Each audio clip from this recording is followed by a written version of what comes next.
IDF की air force इसका इस्तेमाल कर रही है और अमेरिका से मिले डंप बॉम्ब को लेकर डिटेल जानकारी आपके सामने होगी, क्योंकि बंकर बस्टर बॉम्ब है ये डंप बॉम्ब। हालांकि किस तरीके से अब फ्रंट लाइन पर सुरंगों को तबाह करने के लिए इजराइल न सिर्फ अलग अलग टेक्निक्स अपना रहा है, बल्कि डंप बॉम्ब का इस्तेमाल किया जा रहा है, उसको लेकर खबर बड़ी है। लेकिन सबसे पहले जानिए डंप बॉम्ब आखिर है क्या और कैसे इसका इस्तेमाल होता है। MK सीरीज यानी MK80 फैमिली के ये क्लस्टर बॉम्ब हैं, जिन्हें डंप बॉम्ब भी कहा जाता है। ये बॉम्ब अनगाइडेड बॉम्ब की कैटेगरी में आते हैं और फाइटर जेट से गिराए जाते हैं। हालांकि इंपॉर्टेंट ये भी है कि जहां पर ये गिराया जाता है वहां कई मीटर बड़ा गड्ढा भी हो जाता है और गाजा में लोकेशंस को ट्रैक और ट्रेस करके किस तरीके से डंप बॉम्ब के जरिए हमलों को अंजाम दिया गया है, इस पर चर्चा होगी। हालांकि जहां सुरंग का शक, वहीं पर डंप बॉम्ब के इस्तेमाल को लेकर खबर बड़ी भी है। लेकिन इसका इस्तेमाल आखिर होता कैसे है, क्योंकि फाइटर जेट्स के जरिए ये बॉम्ब गिराए जा सकते हैं, ये बड़ी खबर है। और इंपॉर्टेंट ये भी है कि किस तरीके से जमीन में गहराई तक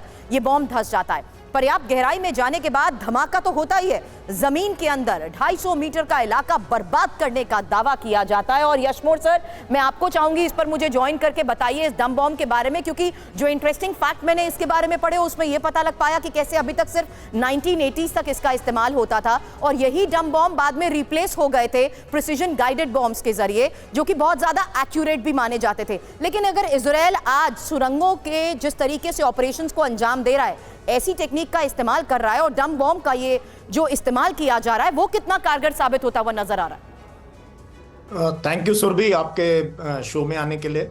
और आज जो है 4 दिसंबर है, आज हमारी नेवी का डे भी है। आज के दिन 1971 की लड़ाई में हमारी इंडियन नेवी ने कराची हार्बर को अटैक करके पूरे के पूरे जो भी उनके डंप्स थे वहां पे उनकी नेवल शिप्स में आग लगाती, जो 3-4 दिन तक जलती रही थी। तो आज नेवी का डे है, बट हम बात कर रहे हैं इजराइल हमास की।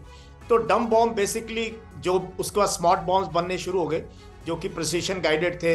उनके अंदर अपनी नेविगेशन सिस्टम थी, जो कि बिल्कुल पिन पॉइंट जो है आप ग्रिड रेफरेंस दोगे, बॉम्ब वहीं पर जाकर गिरेगा।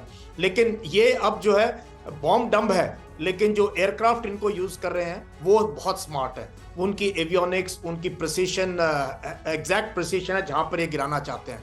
तो बेसिकली ये बंकर बस्टिंग है, ये पेंस के लिए यूज होते हैं, जहां एयरक्राफ्ट जो है एयरफील्ड्स के ऊपर अगर बाहर नजर आते तो बर्बाद हो जाते, तो उनको पेंस के अंदर रखा जाता था। या बड़े बड़े बंकर्स जहां पर आर्टिलरी का एमिनेशन रखा जाता है, या एयरक्राफ्ट के स्पेयर्स रखे जाते हैं, या जहां हमारे कमांड सेंटर्स है, कमांड एंड कंट्रोल सेंटर्स, उनके ऊपर उनको बर्बाद करने के लिए इस टाइप के बॉम्ब्स का इस्तेमाल होता रहा है।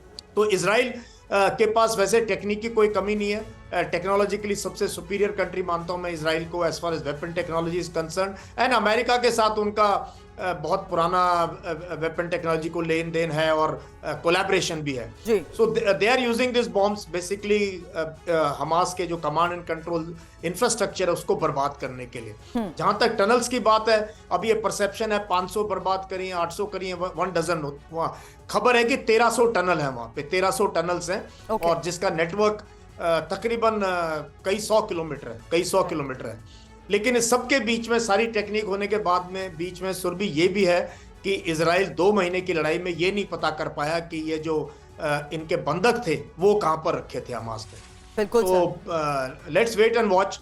बट पूरी गाजा के अंदर तबाही होनी है इस टाइप का, अगर एमिनेशन यूज करेंगे। बंधक कहाँ है ये नहीं मालूम, और हमास के टॉप लीडर्स कहाँ हैं, जो मास्टरमाइंड है हमले के, उनके बारे में भी कई सवाल इजराइल के ऊपर खड़े किए जा चुके हैं।